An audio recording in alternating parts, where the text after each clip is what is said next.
чанд муддат пеш дар саҳифаҳои иҷтимоӣ як навор таваҷҷӯҳи зиёди корбаронро ба худ ҷалб кард. наворе ки дар як муддати кӯтоҳ миёни мардум паҳн шуду миллионҳо тамошобин пайдо кард ва саволҳои зиёдеро ҳам ба миён овард. қаҳрамони ин навор кист? аз куҷост ва ба варзиш чӣ гуна пайваст? мо ҳам ба ҷустуҷӯи посухи ин саволҳо баромадем. ҷустуҷӯе ки моро ба дунёи орзуҳои як кӯдак бурд.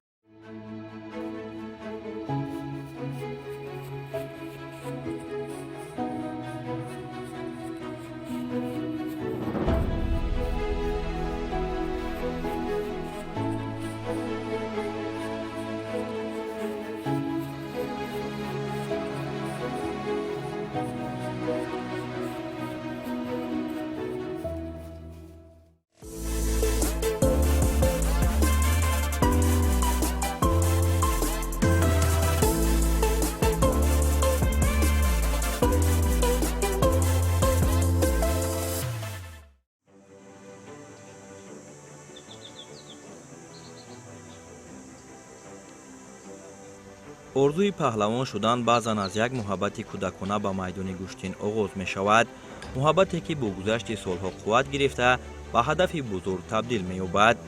қаҳрамони имрӯзаи мо Аҳмад Мусулмонзода низ аз овони хурдсолӣ ба гӯштин ва гӯштингирӣ шавқу завқи зиёд дошт. ин шавқу рағбати ӯро дида тағояш Аҳмадро ба тамрини гӯштинӣ ҷудо бурд. қадаме ки дар оғоз шояд танҳо як интихоби кӯдакӣ менамуд, имрӯз ба роҳи асосии зиндагии ӯ табдил ёфтааст. чанд сол аст ки Аҳмад зери роҳнамоии мураббиаш Нурулло Сафаров тамрин мекунад.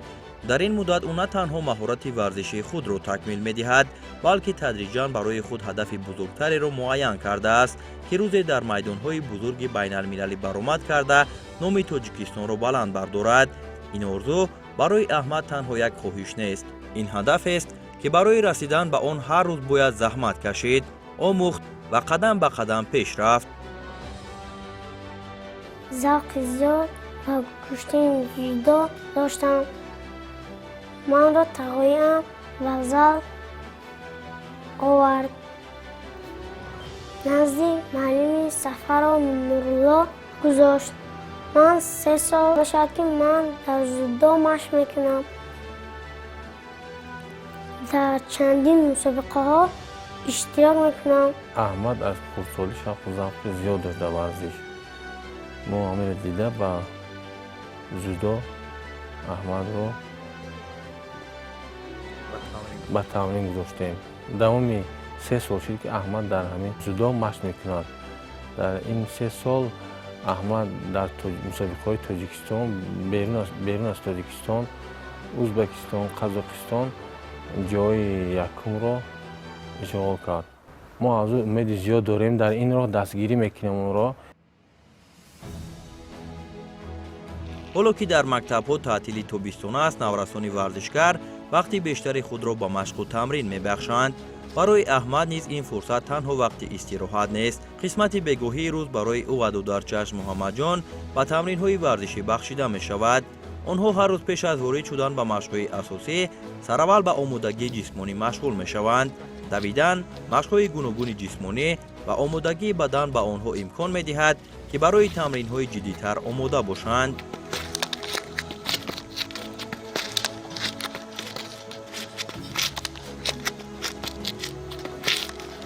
ман Омилов Муҳаммад вақти якам 3 сол чун машқ кардам. ман сахт машқ мекунам. янги якам ай Тоҷикистона берун ҷои якума ба даст меорам.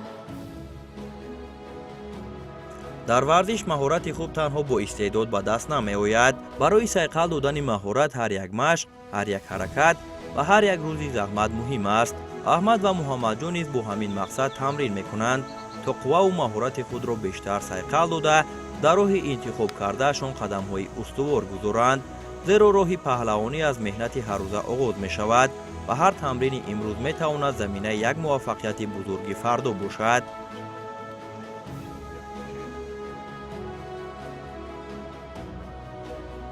аҳмад хело бачаи болоиқат, хело бачаи зирак, хело бачаи доно, бачаи босавод аст. вақте ки мо бо ӯ дар бегонирӯзӣ тамрин менамоем, бартари Аҳмад ин аст ки вазифае ки ман дар мисол Аҳмад дода мешавад дар хона, дар зал, мисол хело зиракона, хело боақлона иҷро менамояд. Бартариш дар зал, дар дигар дар мусобиқаҳо, дар пешсафи Аҳмад дар ин аст ки хело бачаи кӯшиш менамояд ки дар ҳама ҳолат пешсаф бошад.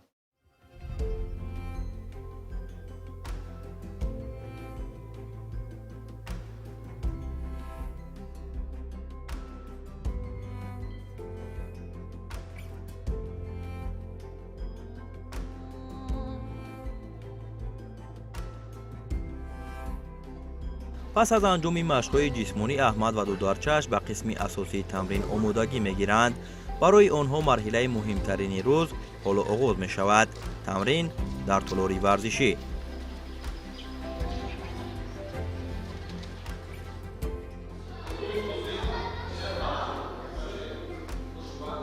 احمد هر روز بی‌صبرانه انتظار فرارسی وقتی تمرین است. برای او وارد شدن به تالار تنها آغاز یک مشق نیست، بلکه فرصت دیگری برای آموختن، تکمیل یافتن و به آرزوهایش نزدیک شدن می باشد. تمرین های جدا 2 ساعت ادامه می یابد و احمد کوشش می کند هر دقیقه این وقت را ثمرناک استفاده برد.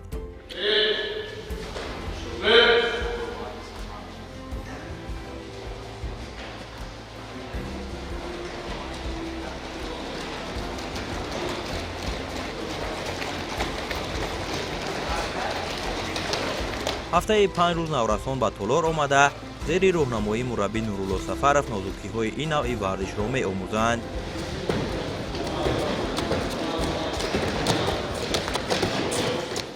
با مسلمانزاده احمد 1 سال شده است مشق میکنم. احمد خیلی از تاجیکستان بیرون در مسابقه ها جای سزاوار یکم می شود. من همه خواهم که مثل احمد از تاجیکستان بیرون جای یکم شوم. من از 10 مسابقه اشتراک کردم، 9 تا مدال به دست آوردم و می خواهم که مثل احمد از تاجیکستان بیرون سزاوار جای یکم شوم. در برابری که احمد مشق میکند در مکتبم درس‌های خود را میخواند. این خوب است که احمد هم در مشق هم در درسخوانی جای بسیار فعال است. آموزگاران از رفتار و کردار احمد قناعت بخش هستند. ما افتخار میکنیم که احمد در همین راهو هم مکتب را هم مشق را یک جا پیش میبرد.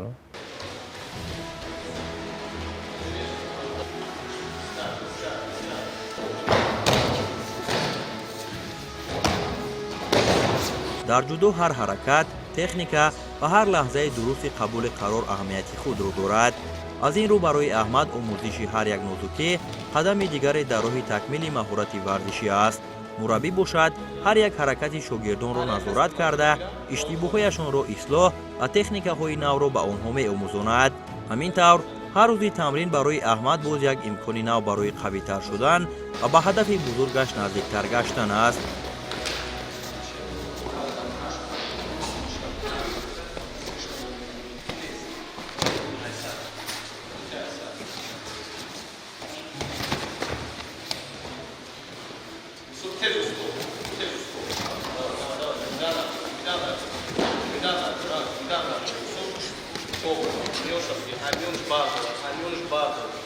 мо аз аҳмад шиносоии мо бо аҳмад дар ҳамин толори варзишӣ шинос шудем. тағояш ӯро ба ин зал овард ба назди ман. аҳмад хело писари оромтабиат буд, хело бачаи баодоб буд. вақте ки мо машқу тамринро дар ин толор сар кардем, аҳмад хело бачаи чусту чолок, бачаи баодоб, болаёқат буд. мо инро ба назар гирифта бо аҳмад бисёртар машқҳои иловагиро анҷом дода дар ин толор хостем ки бо дастовардҳои назаррас ноил гардем. аҳмад тӯли 3 сол мешавад ки машқу тамрин мекунад. ӯ дар мусобиқаҳои ҷумҳуриявӣ берун аз кишвар, дар давлати ӯзбекистон, дар давлати қазоқистон, дар шаҳри алмато, дар шаҳри ташкент мусобиқаҳои берун аз ҷумҳурӣ иштирок намуда сазовори ҷойҳои намоён шуд.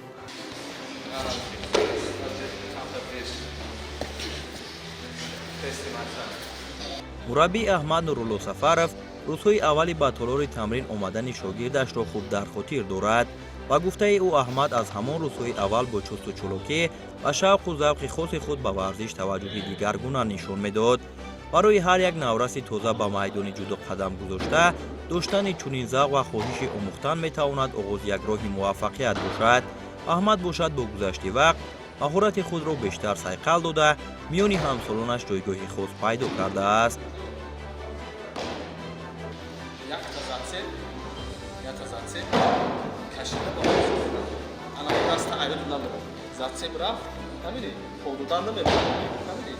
машқҳо бисёр қин аст аз завқи зиёд машқиниро намефаҳмам.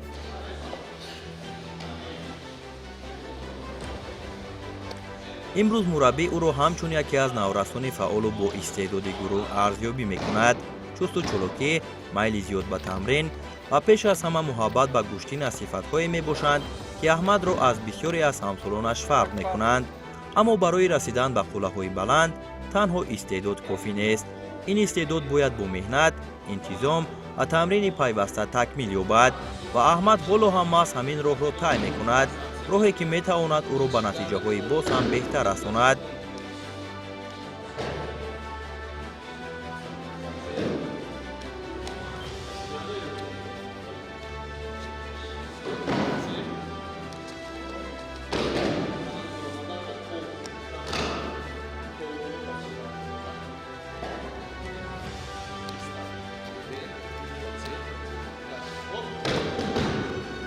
дастгирӣ аз тарафи волидайн хеле хуб аст. мо бо падари ин мусалмонзода аҳмад бо тағояш бисёртар бо тағояш дар мисол ҳамсӯҳбат ҳастем, бисёртар дар муошират ҳастем. ҳамавақт аз ҳолатҳои машқҳое ки дар хона мегузарад, машқҳое ки дар зал мегузарад, мо ба ҳамроҳи тағояш машварат менамоем. хеле хуб аст. хеле тамринҳояшам бо сифату аъло мегузарад. ҳарчанд машқҳо мушкил бошад ҳам аз сабаби зиёд тамрин кардан дигар мушкилиро эҳсос намекунем. мо дар берун аз толор ҳам дар майдончаи варзишӣ ҳар гуна корҳои машқиро анҷом медиҳем. давидан, масалан давидан, турникзанӣ, бурӯзанӣ ва ҳамин гуна корҳоро анҷом медиҳем. ман дар оянда мехоҳам мисли Темур Раҳимов, Эмомалӣ Нуралиев, Обиҷебов номбардори кишвар шавам.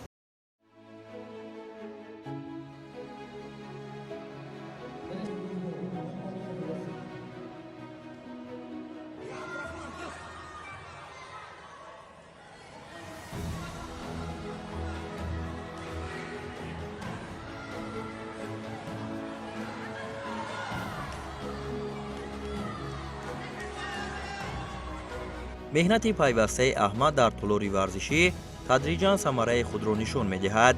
ӯ аллакай дар чандин мусобиқаҳои ҷумҳуриявӣ иштирок карда бо ҳунару маҳорати худ натиҷаҳои назаррас ба даст овардааст. ҳар баромад барои ӯ як таҷрибаи нав ва ҳар рақобат қадами дигаре барои такмили маҳорати паҳлавонияш мебошад. аммо фаъолияти варзишии аҳмад танҳо бо мусобиқаҳои расмӣ ҷудо маҳдуд намешавад. дар арафаи ҷашни наврӯз ӯ дар майдонҳои гӯштингирӣ низ қувваозмоӣ мекунад. партофтҳои ҷолиб, чусту чулукӣ ва ҳунарнамои шоистааш таваҷҷӯҳи мухлисонро ба худ ҷалб намудааст.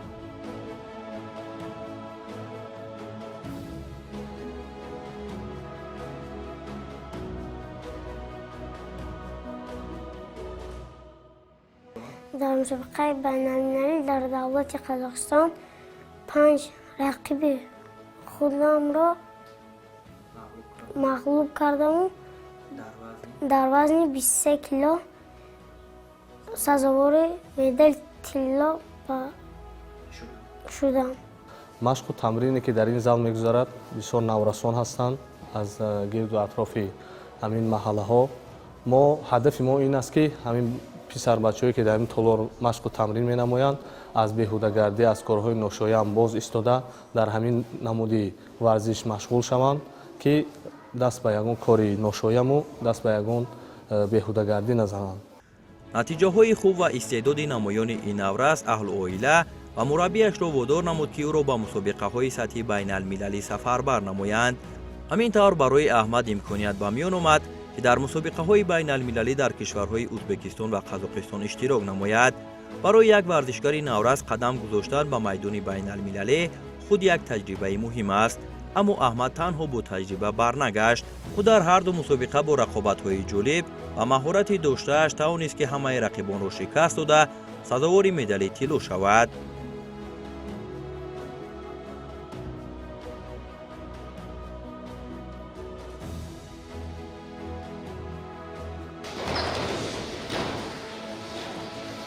ин ду пирӯзӣ барои аҳмад танҳо медал нестанд. онҳо натиҷаи меҳнати ҳаррӯза, машқҳои пайваста ва боварӣ ба қувваи худ мебошанд. ва муҳимтар аз ҳама ин муваффақиятҳо нишон медиҳанд ки қадами нахустини аҳмад ба арсаи байналмилалӣ метавонад оғози роҳи бузургтаре бошад. аммо барои аҳмад ин ҳама дастовардҳо ҳанӯз оғози роҳанд. пирӯзиҳои ба даст омада ӯро водор мекунанд ки бештар талош намояд, ҷиддитар тамрин кунад ва маҳорати худро рӯз ба рӯз сайқал диҳад.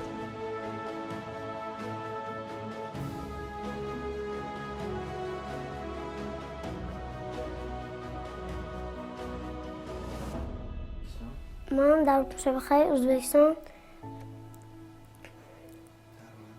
در وزن 24 کیلو اشتراک کردم. 7 رقیب خودم شکست داده. در فینال با رفیقم از تاجیکستان مولانا مظفرزاده آزمایی کردیم. من تونستم که با امتیازی ایپام مولانا را شکست داده سزاوار مدال طلا شدم. من میخواهم که در آینده چمپیون المپیاد شوم. ما در مسابقه های بیرون از کشور با همراهی احمد تیاری دیده ایستاده ایم. او خیلی بچه با آداب می باشد. او در مسابقه های بیرون از کشور اشتراک نموده سزاوار جایهای نمایان گشته است. در سال 2026 ناحیه ونج در چمپیونات تاجیکستان بین سالهای 2014 و 15 جای سیوم را گرفتند و کوشش ها خیلی زیادند. باید تا سپتامبر به قزاقستان به جمهوری قزاقستان رویم. تیاری های ما برای این مسابقه خیلی خوب است و کوشش میکنیم که مثل احمد در مسابقه های بیرون از شهر سزاوار مدال طلا شویم. او خوب درک میکند که راهی رسیدن به قله‌های بزرگ ورزش از مهنت امروز آغاز می‌یابد. آرزوی احمد باشد تنها به دست آوردن مدال‌های مسابقه‌های داخلی نیست. او می‌خواهد در آینده در بزرگترین میدان‌های جهانی قوزمایی کرده از چمپیونات جهان و بازی‌های المپی مدال به دست آورد. این آرزو مهنتی بزرگ را تقاضا می‌کند، اما احمد علاقه راهی رسیدن به آن را انتخاب کرده است. راهی تمرین پیوسته، صبر و تحمل و تلاش‌های همه‌روزه. омадагии мо беҳад дар сатҳи баланд аст. мо умедворем ки бачаҳое ки тайёрӣ дидестиянд ба мусобиқае ки моро даъват карданд дар давлати қазоқистон дар шаҳри алмата, мо кӯшиш менамоем ки ҳамин писарбачаҳое ки тайёрӣ дида истоданд ба ҳамон ҷо рафта ба таври арзанда ҳунарнамоӣ карда сазовори ҷойҳои намоён шаванд. شاید امروز او هنوز در آغاز این پیروها قرار داشته باشد، اما هر پیروزی، هر مشق و هر قدم استوارش او را به آرزوهایش نزدیکتر میکند. ما نیز در این پیروهای پر از امید به احمد کامیابی های نظررس آرزو میکنیم. بگذار مهنت های امروزش به پیروزی های فرد و تبدیل یافته روز تاجیکستان را در بزرگترین میدان های ورزشی معرفی نماید.